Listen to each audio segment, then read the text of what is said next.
கொஞ்ச நேரம் அந்த ஸ்டீம் போட்டுன்னு இருந்தோம்னா நல்லா பொல பொல நல்லா வெந்து சூப்பராக இருக்கும்.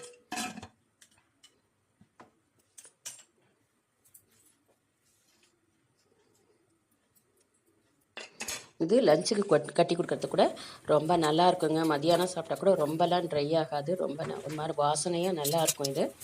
பாருங்கள், இது வந்து அடுத்து வந்து வாழைக்காய் வறுவலுக்கு நான் வாழைக்காய் கட் பண்ணி தண்ணியில் வேக வச்சு வடிகட்டி வச்சுருக்கிறேன். இப்போ தாளிக்கிறேன். கடுகு உளுத்தம்பருப்பு போட்டு தாளிச்சுட்டு அந்த வாழைக்காயை எடுத்து கொட்டிட்டேன். பாருங்கள், இது வேக வச்சு வடிகட்டினது இது. அதில் மிளகாத்தூள் போடுற வெறும் மிளகாத்தூள் உப்பு அவ்வளோதாங்க. ஒரு டீஸ்பூன் மிளகாத்தூளும் உப்பும் போட்டு சிம்பிளாக தான் எனக்கு செஞ்சுப்போம். கருவேப்பிலை போட்டு கொஞ்சம் எண்ணெய் ஊற்றி நல்லா பெரட்டி விட்டு ஸ்டார்ட் பண்ணி நல்லா மொறுன்னு எடுத்துட வேண்டியதாங்க. அவ்வளோதாங்க. உங்களுக்கு இது பிடிக்கும்னு நினைக்கிறேன். பாருங்கள், பார்க்கும்போதே ரைஸு எவ்வளோ அழகாக அப்படியே நீட்டாக வெந்திருக்கு பாருங்கள். நல்லா பொல பொலன்னு இருக்கும்.